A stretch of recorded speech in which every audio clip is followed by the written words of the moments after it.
আসসালামু আলাইকুম প্রিয় স্বতন্ত্র ইবতেদায়ী মাদ্রাসা শিক্ষক ভাই বোনেরা, আশা করি সবাই ভালো আছেন। আজকে একটা জরুরি বিষয় নিয়ে কথা বলবো। জরুরি বিষয় বলতে আমাদের আন্দোলনের বিষয়। তার আগে একটা কথা বলে নিই, সেটা হচ্ছে যে এই ভিডিওটা যে দেখবেন, যেখান থেকে দেখছেন শেয়ার করে দেবেন। বিনীত অনুরোধ, স্বতন্ত্র ইবতেদায়ী মাদ্রাসা অনুদানবিহীন বা অনুদানভুক্ত যারাই হন, লাইভ এই ভিডিওটি আমার শেয়ার করে দেবেন।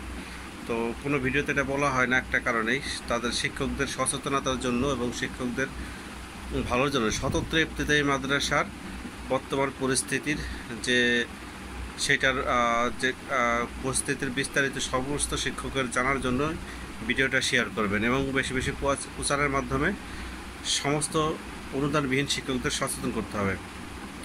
প্রথমে একটাই প্রশ্ন, যারা অনুদানভুক্ত আছেন তারা যে এমপিও নিচ্ছে, আলহামদুলিল্লাহ আমরা স্বীকার করি, ভালো সরকার শুরু করেছে, এটা ভালো। কিন্তু একটা প্রশ্ন, যেখানে বিগত সরকার 43-এ 12টা সিগনেচার করে দিয়ে গেছে, সেখানে কেন 1519টা নিল? একটা প্রশ্ন না? ওই 43-এ 12-র ভিতরে 1519 ছিল, তাহলে কেন কম নিল? এই প্রশ্নটা আমাদের একটাই প্রশ্ন, এই আন্দোলন প্রয়োজন হতো না যদি এই প্রশ্নটা কেন আমাদের নেতৃবৃন্দ, সচিব স্যারদের বা যারা দিল তাদের বললো না কেন যে স্যার আপনাদের 43-এ 12টা 4312টা তো অলরেডি এমপি দেওয়াই আছে, সেটা শুধু অর্থ বরাদ্দ দেবেন।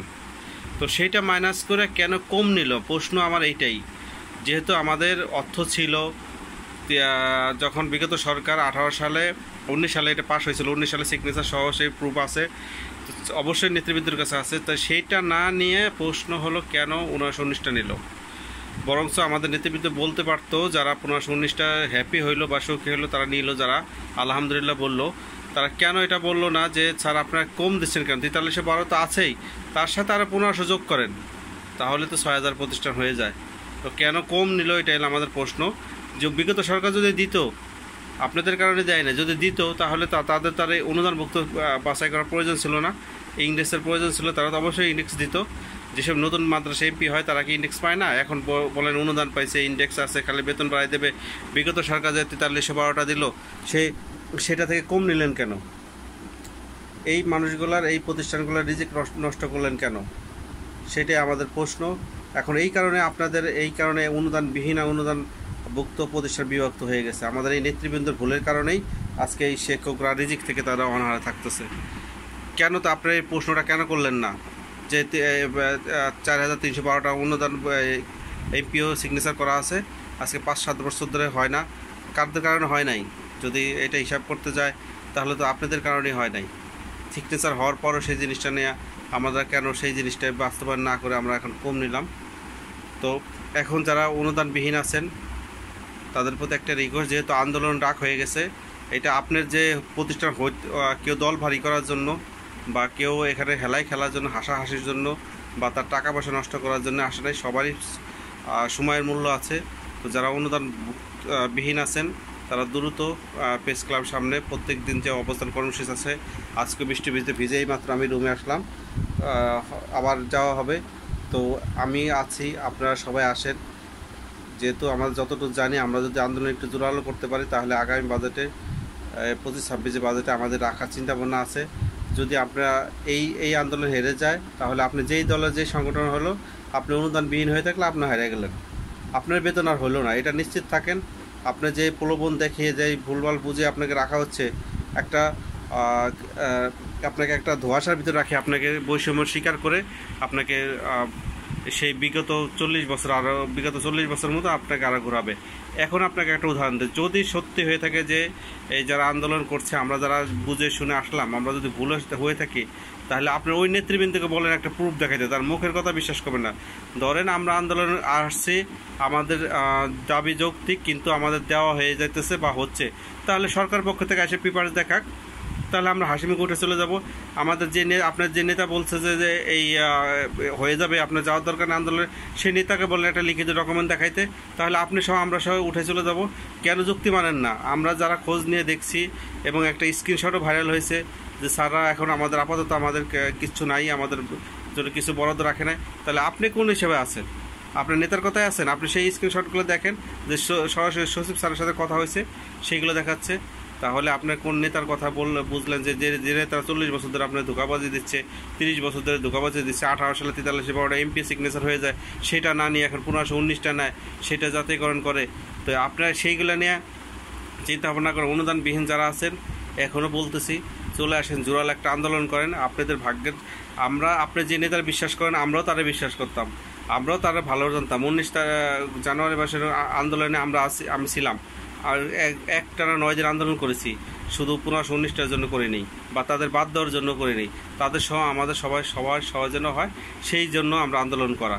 আমরা এখানে টাকা কামাইতে আসিনি, ধান্দা করতে আসিনি।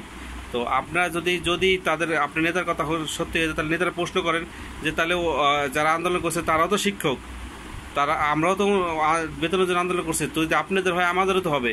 আপনি অনুদানবিহীন, আমি অনুদানবিহীন, তো আপনার হলে আমার হবে না? আমার প্রতিষ্ঠান 3 বছর রেজাল্ট আছে, ছাত্রছাত্রী আছে, অনলাইন রেজাল্ট আছে, নবায়ন আছে, সবই আছে, তাহলে আপনি কোড আছে, ইন আছে, তা আপনি যদি হয় আমার হবে না? আপনার হলে আমারও হবে, তো আমার কি প্রয়োজন আন্দোলন করা? তাহলে আপনি আসবেন না, আপনি নেতার কথা শুনে, ওই নেতার কথা তো আমিও শুনতাম, তাহলে ওই নেতার একটা প্রুফ লিখিত দেখাইতে বলেন। ওই নেতারই বলেন এই প্রেস ক্লাবের সামনে এসে ঘোষণা দিতে যে 25-26 সালের অর্থ বছরে আপনাদের জন্য রাখা হয়েছে, এই স্যারের সেই স্যারের মোবাইলেই বলে দেখ, সেই স্যার ভিডিও কলে আমাদের প্রেস ক্লাব সামনে বলুক, বা সেই স্যারে আসে বলুক, আমরা চলে আসি সবাই। কেন এই কথাটা বোঝেন না? আপনি নেতারা বলেন লিখে জায়গায় দেখাইতে, সে আপনার নেতারা 26-27 বছর আপনি নিয়ে যাবে। এটা লিখে রাখেন, আমি বললাম আজকে লিখে রাখেন, যদি আন্দোলন না আসেন। তো আপনি 1 বছর পিছাই যাবেন, কিন্তু একদিন আন্দোলনে আসবেন না। আপনি 10 বছর অপেক্ষা করবেন, কিন্তু 10 দিন আসে আন্দোলনে নিজের অধিকার বুঝে নেবেন না, সব ধোঁকাবাজির পাল্লায় পড়বেন, আর টাকা পয়সা দিয়ে সব কিছু করতে চেষ্টা করবেন। এটাই নিয়ম, হলে এইটাই যে মানুষে যারা ধোঁকা দেয় তাদের বিশ্বাস করে, আর যারা সঠিক কথা বলে তারা বিশ্বাস করে না। স্বতন্ত্র ইফতেদায়ী মাদ্রাসা শিক্ষকগণ বসে বসে ফোনে খোঁজ নেবেন, আর বলবেন যে মাদ্রাসা হয়ে যাবে। 40 বছর হয় নাই, এই যে যারা শ্রম মেধা দিল, 1519টা হয়ে গেল, সবারকে ধোঁকাবাদ দেওয়া হলো। যারা অনুদানভুক্ত ছিল, যারা কিছু পাইতো তারাই পাইলো, আর কিছু পায় না তারা ফাঁকায় বসে চলে গেলো। এরা যদি একবার এমপিকরণ হয়ে যায়, এরা তো আর আন্দোলনে আসবে না। শুধু আপনার অধিকার আদায়ের জন্য আপনাকে আসতে হবে। যাদের হয়ে গেছে, ইন্ডেক্স হয়ে যাইতেছে, তারা অধিকাংশ নেতৃবৃন্দ নিজেদের লাভের জন্য তারা অনুদানভুক্ত ঢুকে গেছে, আপনি তাদের খুঁজে পাবেন না। তো আপনার এই সময় যদি আপনারা না আসেন, এই যদি জুন মাসের 2 তারিখ থেকে যে অর্থ বরাদ্দ যেই বাজেটের যে কার্যক্রম শুরু হয়ে যাবে, তখন আন্দোলন করেও আর লাভ হবে না, ফালাফালি করে আগামী অর্থ বছর পর্যন্ত ওয়েট করতে হবে আপনার। তো এখন এই মুখ্য সময় আমরা আন্দোলন করতে আসি নাই। যদি স্যাররা এখন আমাদের লিখিত দেখাই দেয়, বা স্যাররা বলে যে হ্যাঁ এই কোডভুক্তগুলো এত তারিখে হবে, কোডবিহীনগুলো এত তারিখে কোড দেওয়া হবে, তাদের বেতন এত তারিখে আনা হবে, কোডবিহীনদের এইভাবে এই প্রক্রিয়া তাদের বেতন আনা হবে, কোডভুক্ত আলাদা এই প্রক্রিয়া আনা হবে, তাহলে আমরাও চলে যাবো। আমরাও চাইতে রাজি, আমরা আন্দোলন করতে রাজি না, বৃষ্টির ভিতরে কষ্ট করে আন্দোলন করতে রাজি না। আপনাদের মতো আমরাও বাসায় থাকতে চাই, কর্ম করতে চাই, প্রতিষ্ঠানে থাকতে চাই। তো আপনারাও যেরকম থাকতে চান, আমরাও সেরকম থাকতে চাই। তো আপনারা আসেন, আন্দোলন করে আমরা সঠিক একটা দিক নির্দেশনা, সঠিক রোড ম্যাপ নিয়ে, সঠিক আমাদের যে বাস্তবায়নের যে রূপরেখা, সেটা নিয়ে আমরা চলে যাই। এটা আমাদের লক্ষ্য উদ্দেশ্য। আমাদের লক্ষ্য উদ্দেশ্য আন্দোলন করতে কারো ভালো লাগে না, এই বৃষ্টির ভিতর, রোদের ভিতরে, এই গরমের ভিতর ভালো লাগে না। তো আপনারা আসেন, আমরা আসি। যেখানে 43-12টা নেয় সেখানে 1519টা নিয়েছে। প্রশ্ন আপনারা এটাই করেন যে 43-12টা সিগনেচার ছিল, সেটা বাস্তবায়ন না করে আপনারা কেন 1519টা নিয়ে ফালাফালি করছেন? 1519টা কেন উপবৃত্তি নিলেন? আর অন্যরা ছাত্র না, তারা মিড ডে মিল পাবে না, উপবৃত্তি পাবে না, শুধু এরাই পাবে? এটা কেমন হইলো? এরা বেতনে পাবে আগে, সব কিছু আগে পাবে, আর ওরা ফাঁকে যাবে? তারা কি সে ছাত্র না? তার পাশের মাদ্রাসায় স্বতন্ত্র ইফতেদায়ী মাদ্রাসায় বেতন পাবে, তার পাশের মাদ্রাসায় মিড ডে মিল পাবে, তার পাশের মাদ্রাসায় উপবৃত্তি পাবে। আপনার মাদ্রাসায় তো ছাত্রই থাকবে না। আপনার 2 কিলো 3 কিলো ফাঁকা অনেকে উপবৃত্তির জন্য, মিড ডে মিলের জন্য চলে যাবে, আপনার মাদ্রাসায় তো ছাত্র থাকবে না। তাহলে আপনি এখন ঘরে বসে থাকেন, আপনার নেতার কথা শোনেন, যে নেতাগুলো আপনার ধোঁকা দিচ্ছে। আপনি সে নেতারা নিয়ে আসেন, আমাদের সামনে বলুক, প্রেস ক্লাব সামনে 10 জন এসে সবার সামনে বলুক যে সে লিখিত আনে দেখাক, আমরা চলে যাই। এইভাবে বলেন না কেন? এইসব ভাওতাবাজি বাদ দিয়ে সবাই আসেন।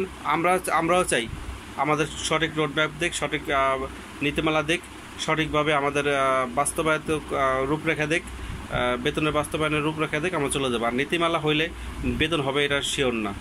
নীতিমালাতে আপনার নীতিমালায় থাকবে যে এই নীতিমালা বেতন ভাতা দিয়ে দেওয়ার বাধ্যবাধকতা বহন করে না। এই নীতিমালা হইলে আপনি নতুন প্রতিষ্ঠান করতে সহজ হবে, কোড দিতে সহজ হবে। পেপার দিবে এই নীতিমালা অনুযায়ী সানরাইজ সার্কুলার বা নীতিমালা গেজেট হলে ওইভাবে পাবেন। কিন্তু নীতিমালা হলে আপনাকে বেতন হয়ে গেল, নীতিমালা বিষয় না, বিষয় হলে আমাদের কবে থেকে বেতন দেবে সেইটা আমরা জানতে চাই। আমাদের যে আরও 6,000 7,000 প্রতিষ্ঠান আছে এদের কবে থেকে বেতন হবে, কোন ক্যাটেগরির বেতন হবে, কী মাস থেকে বেতন হবে, এইটুকু শুধু জাস্ট আমরা জানতে চাই। যদি আমাদের নিয়ে এতই হয় তাহলে আমাদের এইটা রূপরেখা দিয়ে দেখ আমরা চলে যাব, অবশ্যই আন্দোলন করবো না। এই জন্য সবার কাছে বিনীত অনুরোধ, আপনাদের এখন রিকোয়েস্ট করছি সবাই প্রেস ক্লাবের সামনে অবস্থান কর্মসূচি চলে আসেন। আমাদের যারা আছে খুব কষ্ট করে আন্দোলন করছে, আপনাদের আসলে আর ইন্সপিরে আর উৎসাহ পেয়ে আপনারা যত দ্রুত আসবেন আন্দোলন আমাদের দ্রুত আমাদের দাবি আদায় হবে, আমরা দ্রুত চলে যাব। আপনারা যত লেট করবেন আমাদের কষ্ট হবে এবং দাবি আদায় করতেও দেরি হবে। সো আপনারা যত দ্রুত আসবেন, 6,000 প্রতিষ্ঠান থেকে 4 জন করে প্রতিষ্ঠান থাকুন, 1 জন করে চলে আসুন, 6,000 লোক চলে আসুন। আমাদের অলরেডি 100 মতো লোক আছে যারা আছে কষ্ট করতেছে, বৃষ্টির জন্য বিশ্রাম করতে পারবে। আমরা আছি আল্লাহর রহমতে, আমরা এখনও দাবি আদায়ের জন্য এবং আমাদের অবস্থান কর্মসূচিতে আমরা অটল এখনও অবস্থান কর্মসূচি করবো ইনশাল্লাহ। আপনারা অবশ্যই আসবেন, যারা এই ভিডিও দেখবেন বেশি বেশি শেয়ার করে সবার মাধ্যমে পৌঁছে দেবেন এবং সবাইকে আপনার ফোনের মাধ্যমে হোক যেভাবে হোক দাওয়াত দিয়ে প্রেস ক্লাবের সামনে নিয়ে আসবেন ইনশাল্লাহ। আমাদের আহমেদুল্লাহ ভাই আছে, রেজাউল হক ভাই আছে, গতকালে যে হান্নান আসছিল, আজ কয়েকজন আসলো। সবাই চাচ্ছে যে এই অনুদানবিহীনদেরও বেতন হোক, এই আন্দোলনে সবাই শরিক হোক। তো আপনারা সবাই আসবেন ইনশাল্লাহ আশা করি।